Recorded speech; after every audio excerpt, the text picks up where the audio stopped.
नमस्कार प्रिय छात्रों, स्वागत है आपका आपके प्रिय चैनल में। आशा है आप सभी स्वस्थ एवं सुरक्षित होंगे। प्रिय छात्रों, आज मैं आपके लिए लेकर आया हूँ कक्षा 8 की पुस्तक वसंत भाग 3 से पाठ 16 पानी की कहानी, जो कि रामचंद्र तिवारी जी द्वारा रचित है।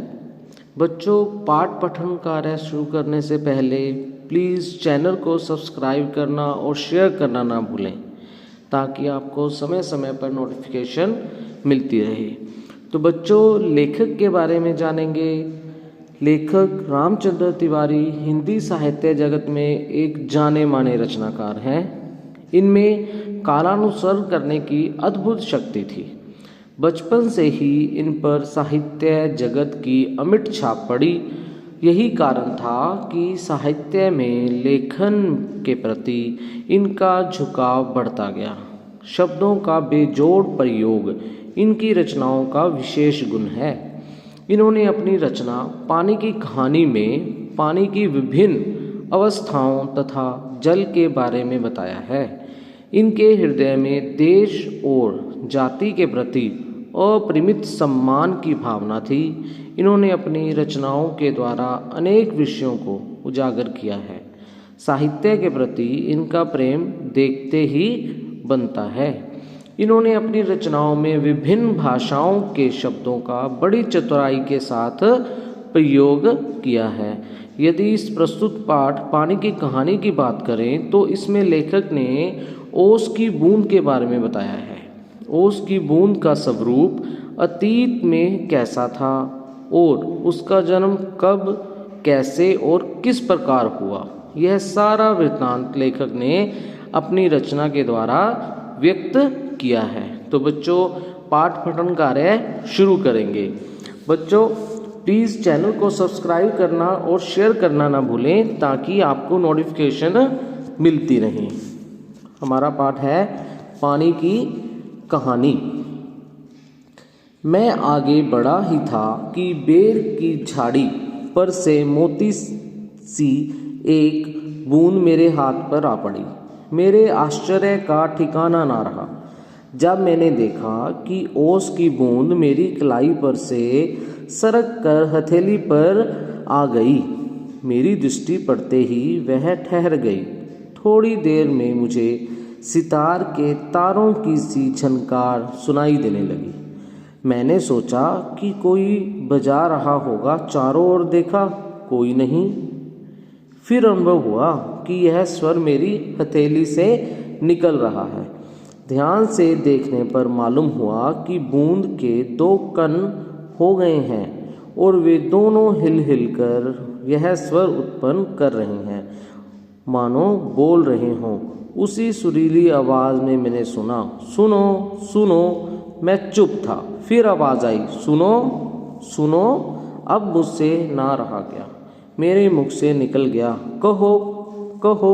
ओस की बूंद मानो प्रसन्नता से हिली और बोली, मैं ओस हूँ, जानता हूँ। मैंने कहा, लोग मुझे पानी कहते हैं, जल भी मालूम है। मैं बेर के पेड़ से आई हूँ। झूठी। मैंने कहा और सोचा, बेर के पेड़ से क्या पानी का फव्वारा निकलता है? बूंद फिर हिली, मानो मेरे अविश्वास से उसे दुख हुआ हो। सुनो, मैं इस पेड़ के पास की भूमि में बहुत दिनों से इधर उधर घूम रही थी। मैं कणों का हृदय टटोलती फिरती थी कि एकाएक पकड़ी गई।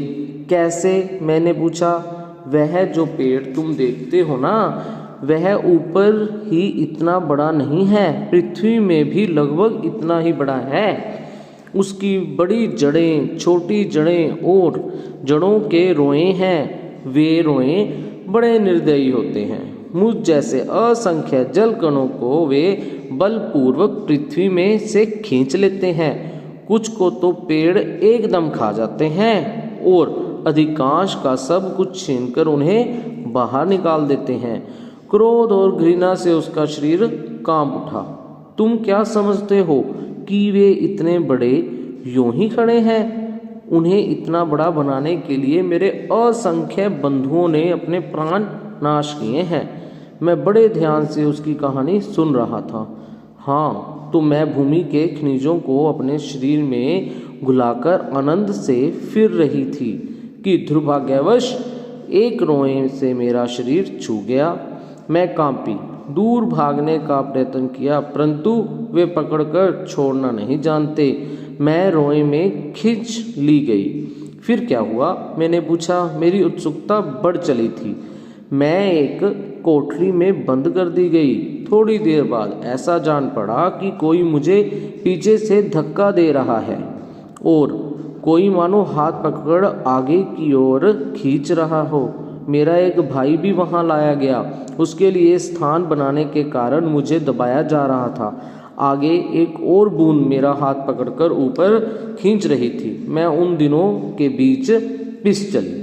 मैं लगभग 3 दिन तक यह सांसद भोगती रही, यानी कि बहुत बड़ा कष्ट। मैं पत्तों के नन्हे नन्हे छेदों से होकर जैसे तैसे जान बचाकर भागी। मैंने सोचा कि पत्ते पर पहुंचते ही उड़ जाऊंगी, परंतु बाहर निकलने पर ज्ञात हुआ कि रात होने वाली थी और सूर्य जो उसे हमें उड़ने की शक्ति देते हैं जा चुके हैं और वायुमंडल में इतने जलकण उड़ रहे हैं कि मेरे लिए वहाँ स्थान नहीं है। तो मैं अपने भाग्य पर भरोसा कर पत्तों पर ही सिकुड़ी पड़ी रही। अभी जब तुम्हें देखा तो जान में जान आई और रक्षा पाने के लिए तुम्हारे हाथ पर कूद पड़ी। इस दुख तथा भावपूर्ण कहानी का मुझ पर बड़ा प्रभाव पड़ा। मैंने कहा, जब तक तुम मेरे पास हो कोई पत्ता तुम्हें ना छू सकेगा। भैया, तुम्हें इसके लिए धन्यवाद है। मैं जब तक सूर्य ना निकले तभी तक रक्षा चाहती हूँ। उनका दर्शन करते ही मुझ में उड़ने की शक्ति आ जाएगी। मेरा जीवन विचित्र घटनाओं से परिपूर्ण है। मैं उसकी कहानी तुम्हें सुनाऊंगी तो तुम्हारा हाथ तनक भी ना दुखेगा। अच्छा सुनाओ। बहुत दिन हुए मेरे पुरखे हाइड्रोजन और ऑक्सीजन नामक 2 गैसें सूर्यमंडल में लपटों के रूप में विद्यमान थी। सूर्यमंडल अपने निश्चित मार्ग पर चक्कर काट रहा था। वे दिन थे जब हमारे ब्रह्मांड में उथल पुथल हो रही थी। अनेक ग्रह और उपग्रह बन रहे थे। ठहरो, क्या तुम्हारे पुरखे अब सूर्यमंडल में नहीं हैं? उनके वंशज अपनी भयावह लपटों से अब भी उनका मुख उज्जवल किए हुए हैं। हाँ, तो मेरे पुरखे बड़ी प्रसन्नता से सूर्य के धरातल पर नाचते रहते थे। एक दिन की बात है कि दूर एक प्रचंड प्रकाश पिंड दिखाई पड़ा। उनकी आंखें चुंधियाने लगीं। यह पिंड बड़ी तेजी से सूर्य की ओर बढ़ रहा था। ज्यों-ज्यों पास आता जाता था उसका आकार बढ़ता जाता था। यह सूर्य से लाखों गुना बड़ा था। उसकी महान आकर्षण शक्ति से हमारा सूर्य कांप उठा। ऐसा ज्ञात हुआ कि उस ग्रहराज से टकराकर हमारा सूर्य चूर्ण हो जाएगा। वैसा ना हुआ। वह सूर्य से सहस्रों मील दूर से ही घूम चला, परंतु उसकी भीषण आकर्षण शक्ति के कारण सूर्य का एक भाग टूटकर उसके पीछे चला। सूर्य से टूटा हुआ भाग इतना भारी खिंचाव संभाल ना सका और कई टुकड़ों में टूट गया। उन्हीं में से एक टुकड़ा हमारी पृथ्वी है। यह प्रारंभ में एक बड़ा आग का गोला थी। ऐसा, परंतु उन लपटों से तुम पानी कैसे बनी मुझे ठीक पता नहीं। हाँ, यह सही है कि हमारा ग्रह ठंडा होता चला गया और मुझे याद है कि अरबों वर्ष पहले मैं हाइड्रोजन और ऑक्सीजन के रासायनिक क्रिया के कारण उत्पन्न हुई हूँ। उन्होंने आपस में मिलकर अपना प्रत्यक्ष अस्तित्व गंवा दिया है और मुझे उत्पन्न किया है। मैं उन दिनों भाप के रूप में पृथ्वी के चारों ओर घूमती फिरती थी। उसके बाद ना जाने क्या हुआ। जब मुझे होश आया तो मैंने अपने को ठोस बर्फ के रूप में पाया। मेरा शरीर पहले भाप रूप में था, वह अब अत्यंत छोटा हो गया था। वह पहले से कोई 70वां भाग रह गया था। मैंने देखा मेरे चारों ओर मेरे असंख्य साथी बर्फ बने पड़े थे। जहाँ तक दृष्टि जाती थी बर्फ के अतिरिक्त कुछ दिखाई ना पड़ता था। जिस समय हमारे ऊपर सूर्य की किरणें पड़ती थीं तो सौंदर्य बिखर पड़ता था। हमारे कितने साथी ऐसे भी थे जो बड़ी उत्सुकता से आंधी में ऊंचा उड़ने, उछलने, कूदने के लिए कमर कसे तैयार बैठे रहते थे। बड़े आनंद का समय रहा होगा वहाँ, बड़े आनंद का। कितने दिनों तक? कई लाख वर्षों तक। कई लाख? हाँ, चौंको नहीं। मेरे जीवन में 102 वर्ष दाल में नमक के समान भी नहीं है। मैंने ऐसे दीर्घजीवी से वार्तालाप करते जान अपने को धन्य माना और ओस की बूंद के प्रति मेरी श्रद्धा बढ़ चली। हम शांति से बैठे एक दिन हवा से खेलने की कहानियां सुन रहे थे कि अचानक ऐसा अनुभव हुआ मानो हम सरक रहे हों। सबके मुख पर हवाइयां उड़ने लगी। अब क्या होगा? इतने दिन आनंद से काटने के पश्चात अब दुख सहन करने का साहस हम में न था।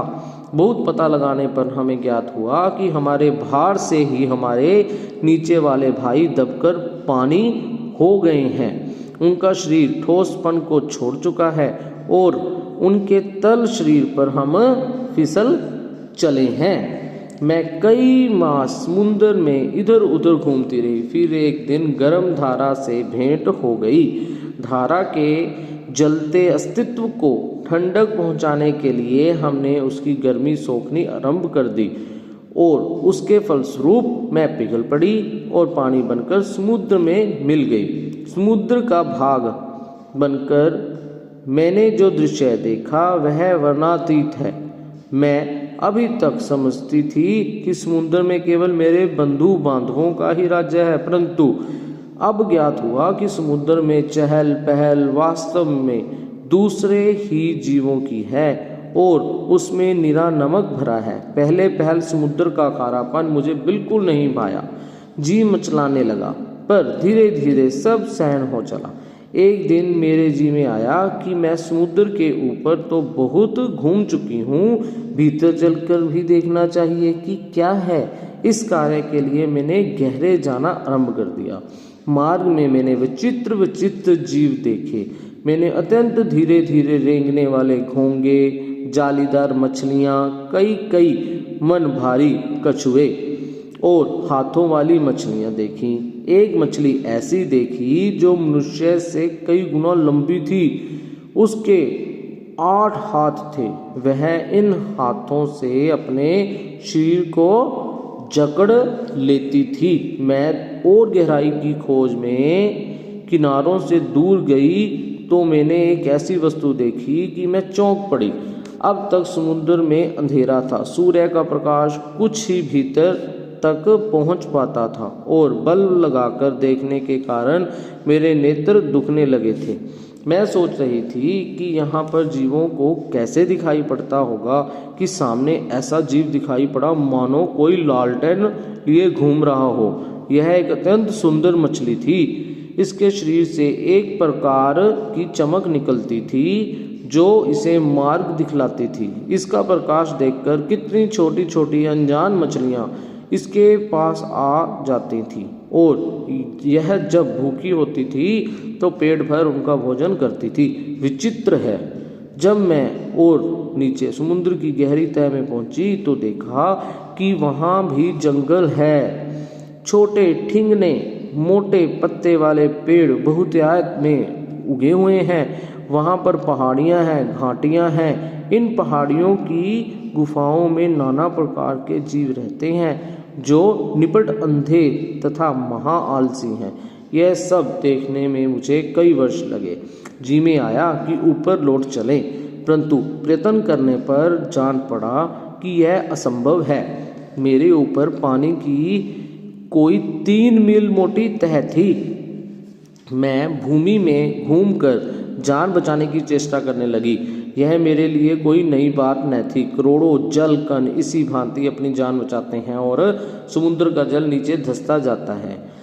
मैं अपने दूसरे भाइयों के पीछे पीछे चट्टान में घुस गई। कई वर्षों में कई मील मोटी चट्टान में घुसकर हम पृथ्वी के भीतर एक खोखले स्थान में निकले और एक स्थान पर इकट्ठा होकर हम लोगों ने सोचा कि क्या करना चाहिए। कुछ की सम्मति में वहीं पड़ा रहना ठीक था, परंतु हम में कुछ उत्साही युवा भी थे। वे एक स्वर में बोले, हम खोज करेंगे, पृथ्वी के हृदय में घूम घूम कर देखेंगे कि भीतर क्या छिपा हुआ है। अब हम शोर मचाते हुए आगे बढ़े तो एक ऐसे स्थान पर पहुंचे जहां ठोस वस्तु का नाम भी न था। बड़ी बड़ी चट्टानें लाल पीली पड़ी थीं और नाना प्रकार की धातुएं इधर उधर बहने को उतावली हो रही थी। इसी स्थान के आसपास एक दुर्घटना होते होते बची। हम लोग अपनी इस खोज से इतने प्रसन्न थे कि अंधाधुंध बिना मार्ग देखे बढ़े जाते थे। इससे अचानक एक ऐसी जगह जा पहुंचे जहां तापक्रम बहुत ऊंचा था। यह हमारे लिए असह्य था। हमारे अगुआ कांपे और देखते देखते उनका शरीर ओषजन और हृदयजन में विभाजित हो गया। इस दुर्घटना से मेरे कान खड़े हो गए। मैं अपने और बुद्धिमान साथियों के साथ एक और निकल भागी। हम लोग अब एक ऐसे स्थान पर पहुंचे जहां पृथ्वी का गर्भ रह रहकर हिल रहा था। एक बड़े जोर का धड़ाका हुआ। हम बड़ी तेजी से बाहर फेंक दिए गए। हम ऊंचे आकाश में उड़ चले। इस दुर्घटना से हम चौंक पड़े थे। पीछे देखने से ज्ञात हुआ कि पृथ्वी फट गई है और उसमें धुआं, रेत, पिघली धातुएं तथा लपटें निकल रही हैं। यह दृश्य बड़ा ही शानदार था और इसे देखने की हमें बार बार इच्छा होने लगी। मैं समझ गया तुम ज्वालामुखी की बात कर रही हो। हाँ, तुम लोग उसे ज्वालामुखी कहते हो। अब जब हम ऊपर पहुंचे तो हमें एक और भाप का बड़ा दल मिला।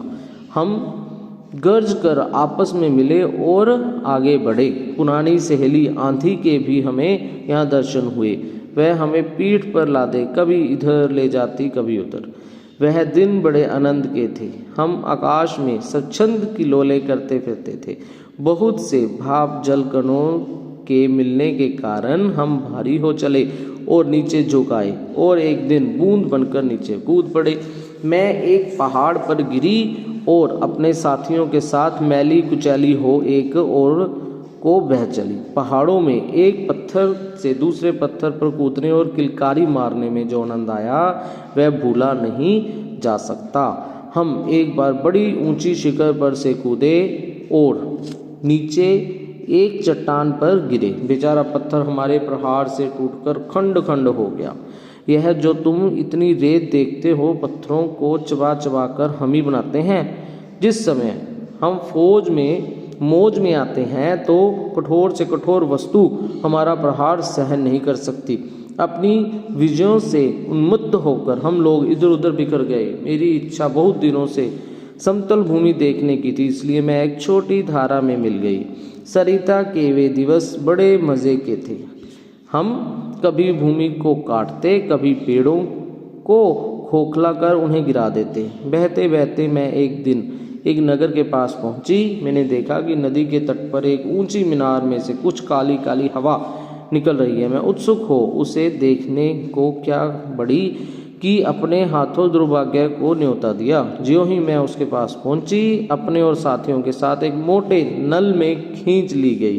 कई दिनों तक मैं नल घूमती फिरी। मैं प्रतिक्षण उसमें से निकल भागने की चेष्टा में लगी रहती थी। भाग्य मेरे साथ था। बस एक दिन रात के समय मैं ऐसे स्थान पर पहुंची जहां नल टूटा हुआ था। मैं तुरंत उसमें होकर निकल भागी और पृथ्वी में समा गई।